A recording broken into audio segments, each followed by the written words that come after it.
तो कम से कम उनके सोच वाली एक सरकार बिहार में आई है।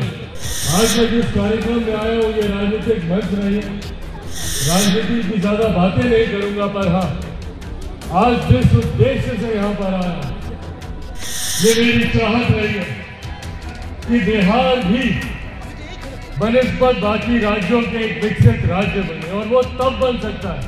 इनको मैं देखता हूँ कि किस तरीके से दिल्ली में इसके सामने लाइन लगाकर दिनों तक इंतजार करते हैं डॉक्टर से मुलाकात करने का।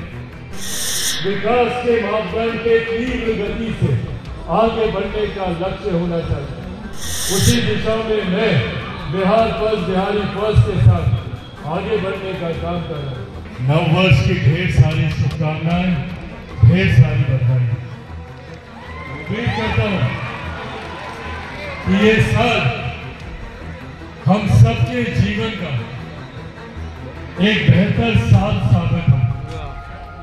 यकीनन साल की शुरुआत में ही बिहार में राजनीतिक तौर पर कई हलचलें हुई हैं, पर इन तमाम हलचलों के बीच कम से कम एक ये बात अच्छी है कि एक लंबे समय से हम लोगों को जिस बात का इंतजार था, उस इंतजार को इस साल की शुरुआत में पूरा किया। लंबे समय से हम लोग चाहते थे कि हमारे देश के प्रधानमंत्री आदरणीय नरेंद्र मोदी जी की सोच हम लोग बिहार में भी उतार सकें। जिस तरीके से देश के विभिन्न राज्यों में उनके नेतृत्व में वो राज्य आगे बढ़ रहे, हमारा बिहार भी आगे बढ़े, तो कम से कम उनके सोच वाली एक सरकार बिहार में आई है। आज मैं जिस कार्यक्रम में आया हूँ ये राजनीतिक मंच नहीं है, राजनीति की ज्यादा बातें नहीं करूंगा, पर हाँ आज जिस उद्देश्य से यहाँ पर आया, वो उद्देश्य मेरे दिल के काफी करीब है। मुझे खुशी है कि आज एक ऐसे कार्यक्रम में सम्मिलित होने का मुझे सौभाग्य मिला। एक अस्पताल के उद्घाटन का मुझे मौका मिला। लंबे समय से बिहार फर्स्ट, बिहारी फर्स्ट के माध्यम से ये मेरी चाहत रही है कि बिहार भी बनिस्बत बाकी राज्यों के एक विकसित राज्य बने, और वो तब बन सकता है जब बिहार में बुनियादी जरूरतें गांव-गांव, घर-घर तक पहुंचे, और उन बुनियादी जरूरतों में शिक्षा के साथ साथ, रोजगार के साथ साथ स्वास्थ्य सेवाओं का हमारे गांव, हमारे घर तक पहुंचना बहुत अनिवार्य है। आज भी हम लोग देखते हैं कि हमारे गांव घर के लोग अपने इलाज के लिए दिल्ली, मुंबई तक जाते हैं। महिलाएं यहाँ पर मौजूद है, बुजुर्ग यहाँ पर मौजूद है। इनको मैं देखता हूं कि किस तरीके से दिल्ली में इसके सामने लाइन लगाकर दिनों तक इंतजार करते हैं डॉक्टर से मुलाकात करने का। पर आज कम से कम विश्वास के साथ कह सकता हूं कि ये इंतजार छातापुर की जनता को नहीं करना पड़ेगा। यहाँ पर एक अपना वर्ल्ड क्लास फैसिलिटी से यह अस्पताल यहाँ पर मौजूद है, और इसके लिए हम लोग जितना धन्यवाद संजीव जी का करें उतना कम है। मैं चाहता हूं एक बार जोरदार ताली आप लोग संजीव मिश्रा जी की आप लोग बता।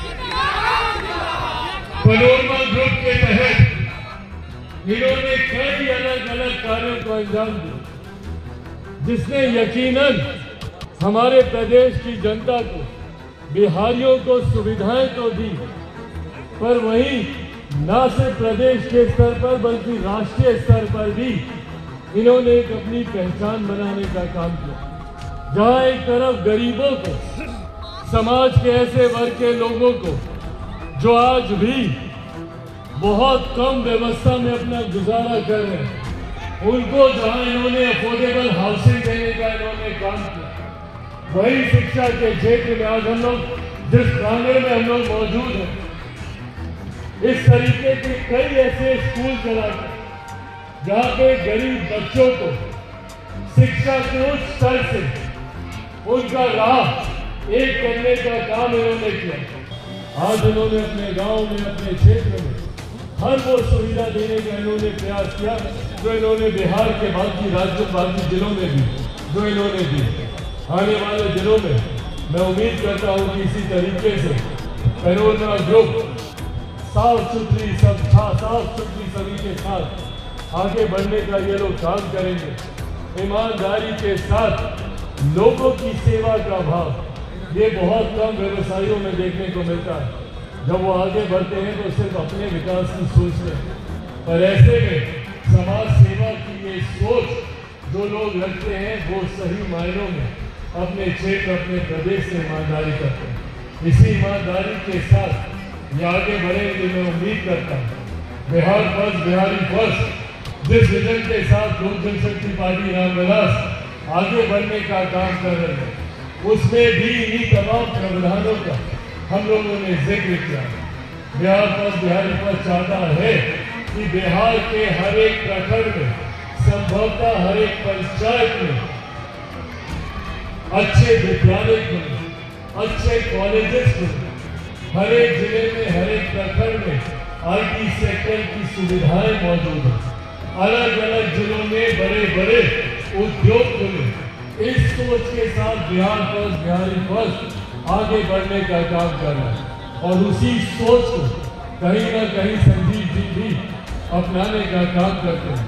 ये भी उसी सोच के साथ बढ़कर बिहार फर्स्ट बिहारी फर्स्ट को धरातल पर उतारने का ये प्रयास कर रहे हैं। आने वाले दिनों में मैं चाहता हूँ कि और ऐसे लोग आगे आए। अगर एक विकसित बिहार के निर्माण को, विकसित बिहार अगर हम लोग को बनाना है, हमारे पूर्वजों ने जो बिहार का सपना देखा था, मेरे खुद के नेता, मेरे खुद के पिता आदरणीय रामविलास पासवान जी लंबे समय तक संघर्ष किया इस उम्मीद से जिस बिहार का सपना उन्होंने देखा उस सपने को वो पूरा कर सके। हमारे पूर्वजों ने, हमारी पिछली पीढ़ी ने ये सपना देखा, पर ये जिम्मेदारी अब हम युवा पीढ़ी के ऊपर है कि उनके इस सपने को हम लोग पूरा करें। आने वाले दिनों में इस लक्ष्य के साथ हम लोग आगे बढ़े कि बिहार को एक विकसित राज्य बनाना। हमारे प्रधानमंत्री जी ने 2047 में देश को विकसित देश बनाने का लक्ष्य रखा है, पर वो लक्ष्य तभी पूरा होगा जब हमारे देश का हर एक राज्य विकसित राज्य बनेगा। इसी दृष्टि में बिहार का भी आने वाले दशक विकास के मापदंड के तीव्र गति से आगे बढ़ने का लक्ष्य होना चाहिए। उसी दिशा में मैं बिहार फर्स्ट बिहारी फर्स्ट के साथ आगे बढ़ने का काम कर रहा हूँ। बिहार के अलग अलग जिले में जाकर वहां से जुड़ी हुई तमाम सुविधाओं को धरातल पर उतारने का प्रयास कर रहा हूँ और न सिर्फ इंफ्रास्ट्रक्चर, न सिर्फ शिक्षा, न सिर्फ स्वास्थ्य, बल्कि समाज के हर उस क्षेत्र में मैं उसको आगे बढ़ाने का कार्य कर रहा हूँ जो हमारी भावनाओं से भी जुड़ा हुआ। पिछले दिनों हम लोगों ने अयोध्या में भव्य राम मंदिर के निर्माण को देखा। मेरा सपना है कि जिस तरीके से अयोध्या में भव्य राम मंदिर का निर्माण हुआ है, उसी तरीके से सीतामढ़ी में मेरी माता सीता का भी उतना ही भव्य मंदिर का निर्माण होना चाहिए। यह आस्था का विषय है, पर आस्था के साथ साथ उस क्षेत्र के विकास का भी विषय है। आज जाकर देख लीजिए अयोध्या में छोटे बड़े वहां पर अनगिनत होटल खुलने लगे, वहां पर अनगिनत छोटे मोटे व्यवसायियों को वहां पर अपना व्यवसाय बढ़ाने का अवसर मिलने लग गया। वहां पर कई दुकानें खुली,